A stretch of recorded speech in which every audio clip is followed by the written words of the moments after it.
Hey, Edward. I was wondering, could you please give me a little more to spend for this month? I really don't think this is enough to last the month. What the hell do you mean? $500 is the amount that I always give you. Why is it suddenly not enough? Your job as a housewife is to figure out how to make it work. Edward, I understand that $500 is the amount you've been giving me. But times have changed, you know? Prices have skyrocketed recently. And it's not just groceries. Even utility fees have been on the rise. I'm honestly worried that this amount won't cover all our expenses for the month. Come on, Amanda. You're the one managing our household finances. It's your responsibility to figure out how to make it work. If 500 isn't enough, then you need to find a way to stretch it further. Cut back on unnecessary expenses or find ways to save money. That's what you're here for as a housewife. I've been trying, Edward, really. I've been cutting corners wherever I can, but it's getting harder and harder to make ends meet. I've been comparing prices, looking for sales, and even clipping coupons. But the reality is, everything is just more expensive now. I don't think $500 will cover everything. So you think the solution is to just ask me for more money? That's not how it works, Amanda. We agreed on $500, and that's what you should stick to. If it's not enough, then it's your fault for not managing it properly. If you need extra money, dip into your own savings. You still have some left from before we got married, don't you? Actually, Edward, I don't have much left for my savings. I've been using it to cover the gaps between what you give me and our actual expenses. Remember when you asked me to contribute to your little sister's wedding? You said I should use the monthly $500 for that too. How was I supposed to manage that? I had no choice but to dip into my savings, and now it's all gone. Wow, you really are useless, aren't you? How do you manage to use up so much money? All I did was try to support our family without putting more on your shoulders. But I really can't keep that up anymore. So could you please make some adjustments on our monthly budget? Even $100 more per month would help a lot. Are you stupid or something? That's not how our society works. Do you think a company will give you a raise if you just ask them for more money? No, you work hard and the employer decides when the worker deserves a raise. The money that I hand you every month is the same thing as that. If you want more money, then go find a job to make it yourself. But you have one job, Amanda. Your only job is to make our monthly spending fit inside the budget. You failed to accomplish that and still have the audacity to ask for more money from me? Look, the only reason that you have anything that belongs to you right now is because I supported you. Don't ever forget that, you useless idiot. Useless idiot? Did you seriously just call me that? Yes. What's wrong with stating facts? If I hadn't let you marry me out of the kindness of my heart, then someone like you would have had to stay single for the rest of her life. You should be thankful that I'm even here with you at this very moment. Hey Amanda, did you see the pictures that I sent you? Edward brought me the best present in the world for my birthday. It's a purse that costs more than everything you own combined. Isn't it gorgeous? Yeah, I saw the picture. That's very impressive, Tammy. Edward has never given me anything expensive as a present before. As a matter of fact, he's never given me a birthday present in general before. What? No way. Why wouldn't he give you any presents? Well, he stopped giving me anything as soon as we got married. According to him, it's always money that we could be spending to support the two of us. Wow. That is harsh. But then again, I guess Edward didn't have much of a choice on that topic. I mean, who would want to give any presents to you? I heard that you're useless at home. What? Yeah. Edward tells me all about the things you mess up all the time. I thought you'd start learning from your mistakes. But I guess you're still dragging my brother down. You can't even keep up with your spending with the family budget, right? Do you even know how much I get each month for everything? I only get $500 to pay for all the food and utilities. 500? Seriously? You're telling me that you think $500 isn't enough to pay for a month's worth of expenses? I mean, how could you not? Well, it's different for the two of us. You live by yourself at the moment, don't you? How much do you spend each month to pay for your groceries and utilities? I'd say about $1,500. I absolutely hate doing housework. So I just pay someone else to do it all for me. Really? Yeah. But I make someone else do all of the cleaning, cooking, and shopping for me. And it still only cost me about $1,500 a month. If you did it all by yourself, then I'd imagine you could manage to keep the spending to a third of what I'd spend. I mean, I'm sure I would be able to do all that as a housewife if I was in your shoes. It's not that simple, Tammy. As soon as an unexpected fee appears, the whole plan for the whole month suddenly crumbles. You know what I hear? I hear excuses. I would never let out any excuses if I were you. I've only been talking to you a few times, and I'm already starting to get annoyed. I feel horrible for my brother for having to live under the same roof as you. How could you say that to your sister-in-law? Don't take it personally, but I'm going to use you as a good example of how not to carry out my married life. In case you haven't heard, by now, me and my fiancé have decided to host our wedding next month. So I'm officially becoming his wife. I'll make sure to take care of our monthly budget flawlessly. And my husband will give me presents every month. I wish the best for you, honey. Maybe you'll find out how difficult it is to pay for everything with only $500 a month. You know I'm going to be real with you even if you don't step up your game. Edward might decide that you're not worth his time. So if you don't want that to happen, then at least start trying to become a good wife. Edward, I'm sorry for contacting you on such short notice, but I don't think I'm going to make it to today's wedding. I've had a fever since this morning, and it won't go away even after I drink some medicine. What the hell do you mean? Are you trying to tell me that you can't show up to my precious little sister's wedding? What makes you even slightly think that I would allow that to happen? Come to the wedding hall right now, or else. I really want to. I do. But my fever just reached 100 degrees. I really don't think I'm going to make it through the whole thing consciously. Do you think I care what your body temperature is? The only thing that I care about is whether you refuse to show up to my sister's wedding and ruin her impression. How do you think the guests are going to react when they see that there's an empty seat at the family's table? Don't think someone purposely refused to show, and that'll ruin the whole thing. Could you just please set my seat aside then? No! You're my wife and the bride's older sister-in-law. There's no chance that I'll ever allow you to be absent from this event. But are you seriously telling me to attend a wedding with this kind of fever? I can barely stand up right now, and I'm barely grasping onto consciousness as I'm texting you right now. There's no way I'll be able to survive a whole wedding. Then you're not trying hard enough. You had the rest of your life to slack off at home as a housewife. So make yourself useful when it matters for once. Seriously? Do you think I got sick on your sister's wedding day on purpose? It's not like I can control it. Shut up. Just go and get ready and be here at the wedding hall in an hour. I'll meet you at the entrance. Don't forget about my necktie. Your necktie? What's wrong with your necktie? You said that you wanted to stay lying down for as long as possible, so I came here alone. But I had to tie my own necktie. And I don't like how it turned out. So I need you to come and tie it over again, like you always do. Are you being serious right now? You can't even tie your own necktie? Shut your mouth.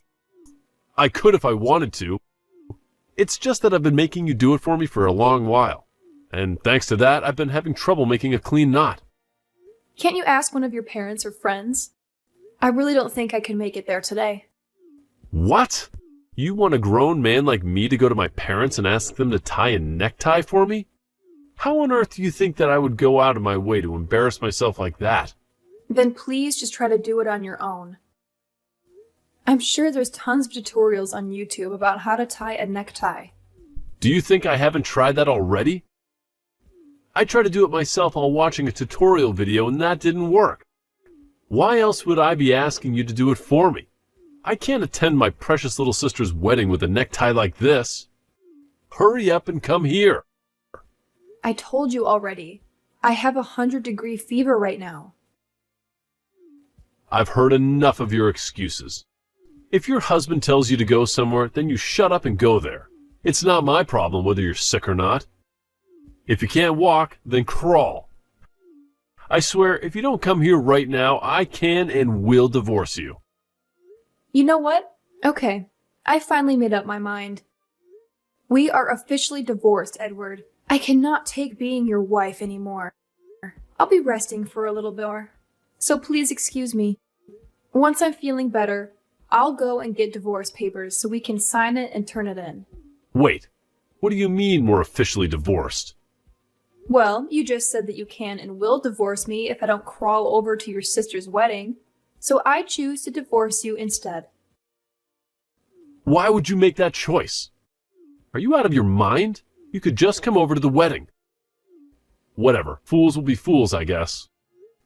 I'm confident that staying together with you is more foolish than any other choice.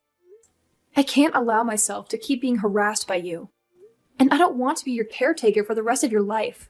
I'm confident that I'll enjoy the rest of my life not having to worry about babying you. What do you mean? Well, then that's that. So I hope you're able to figure out how to tie your own necktie. You're already a big boy, so you're going to have to learn how to do it at some point anyway. What kind of wife refuses to tie her husband's tie and doesn't show up to his sister's wedding? You know what? Fine. I don't care. You're nothing to me now, so leave my house right now. I'm glad we're on the same page here. Well, then I guess this is a mutual agreement. Whatever. We both know that you'll be begging me to take you back in a matter of weeks. You're just a housewife who can't make a living on her own. You literally need me, and I don't need you. Even your old workplace wouldn't hire you. Since you've been away for so long, you'll have no job and no money, and you'll be begging me to take you back before you even know it. I'll work hard so that doesn't happen. Well, then it seems like the medicine is starting to work, so I'll be going to sleep now. I'll pack my things and leave the house as soon as I wake up. I just heard the news from Edward. What a shame. You're gonna miss the wedding because of some fever today, right? Yes, and I just fell asleep. Thanks a lot for waking me up, Tammy. Well, then I assume you've come to your senses after a refreshing slumber. Do you remember that you announced that you were going to divorce my brother? I mean, I get that you were barely conscious because of the fever, but how stupid could you possibly be? Do you even remember saying that? Of course I remember. And I'm grateful that I got this fever because it allowed me to finally say what I've been wanting to say for the past few years. Seriously? I think you need to get your brain checked out at the hospital. You never would have gotten close to the life that you live right now if it weren't for Edward. But you throw all of that away because of some stupid reason like this? I don't know what you've heard from that man, but our marriage was not happy at all. And it's obvious that my life will be way better if I have a new and fresh start without him. You don't have to act so tough in front of me. I know that you're saying all this nonsense because your brain is not working right now. But you'll regret it once you cool off.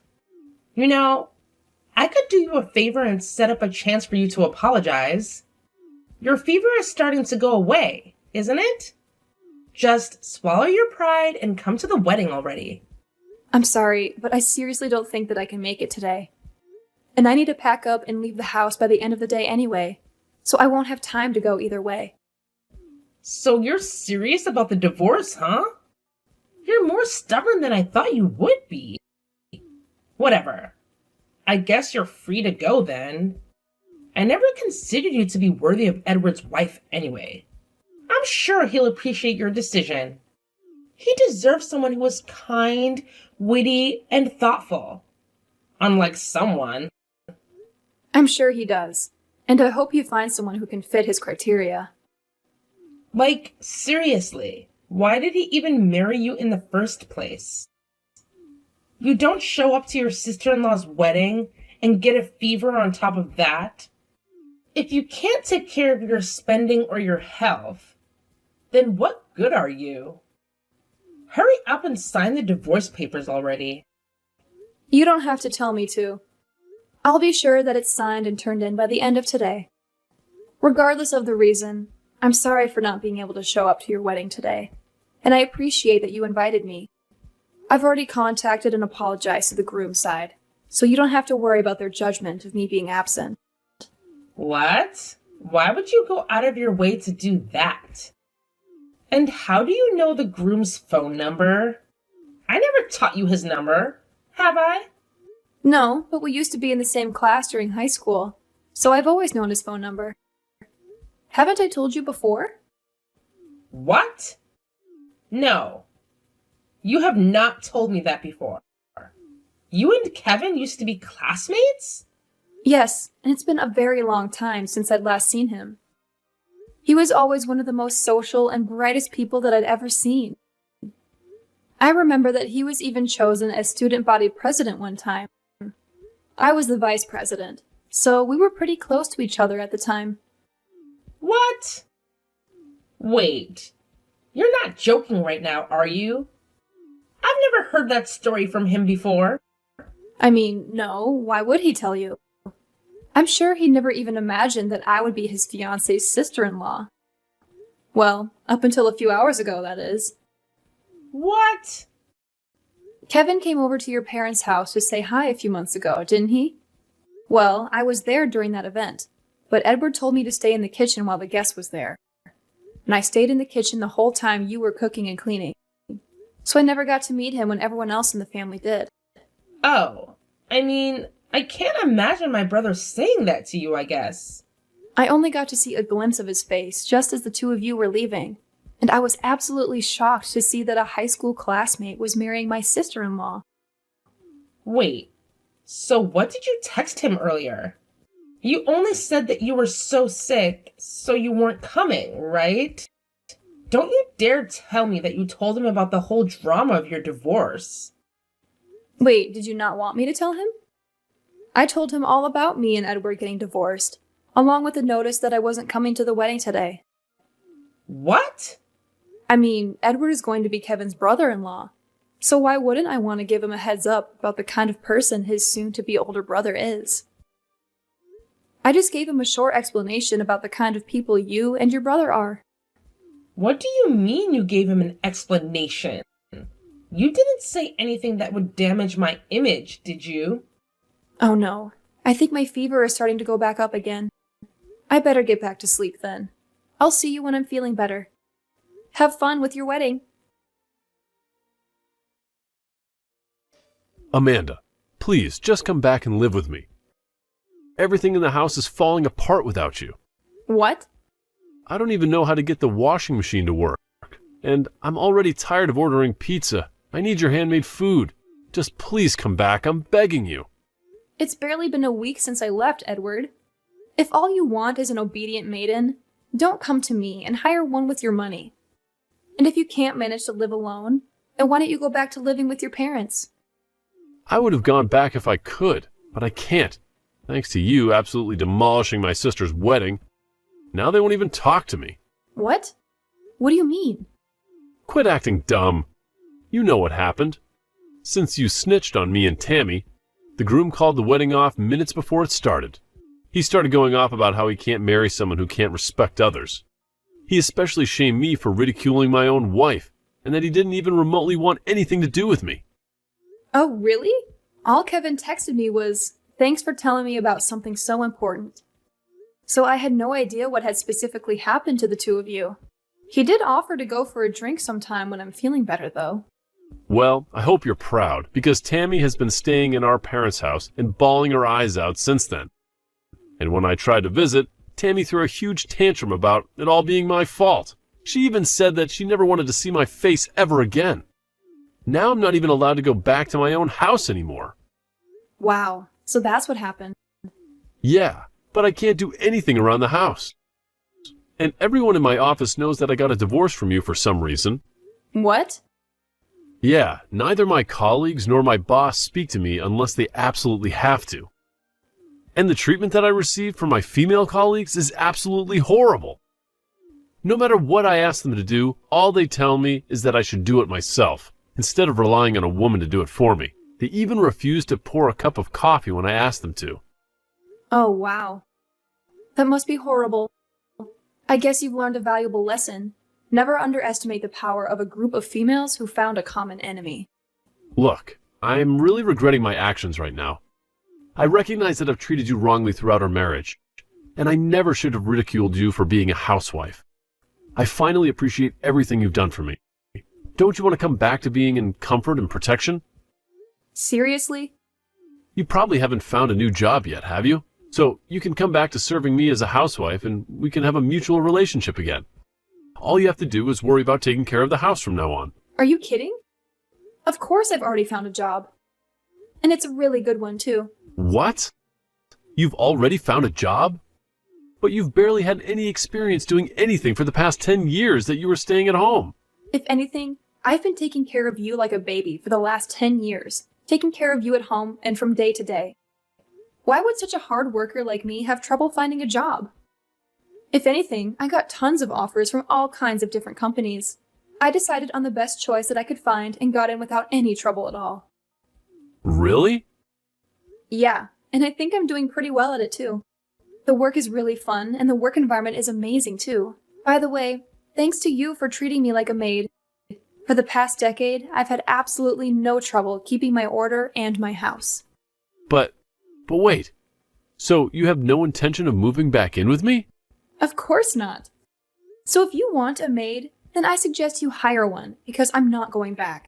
Oh, wait. You wouldn't be able to pay for a maid with a $500 monthly budget, would you? I guess you'd finally find out how much the effort from a housewife is worth. Later on, you won't believe what happened. Edward, in his stubbornness, decided that he couldn't change his ways and opted to hire a maid to take care of the household chores. Can you believe that? The guy thought he could just replace me with someone else. But here's the funny part. He soon realized that finding someone who could do as good of a job as I used to was no easy task. So he ended up hiring this maid, right? And let me tell you, the monthly fee for her services was a whopping $2,500. I mean, come on! What did he expect? Having 3 delicious meals cooked for him every single day, along with cleaning and grooming services. That kind of luxury doesn't come cheap. But hey, Edward wanted to experience the perks of having a personal maid, so he had to cough up the big bucks. And guess what? After just 1 month, he gave up on the whole idea of having a maid. Apparently, everything he wears is all scrunched up, and his tie is just an absolute mess. Can you imagine showing up to the office looking like that? It's no wonder he got reported to building security a few times. People were probably thinking he had completely lost his sense of style and hygiene. I can't help but chuckle at the thought of him struggling to maintain his appearance and keep things in order without me. It just goes to show that my role as a housewife was much more important than he realized. Sometimes you don't fully appreciate something until it's gone. And in Edward's case, he definitely learned that the hard way.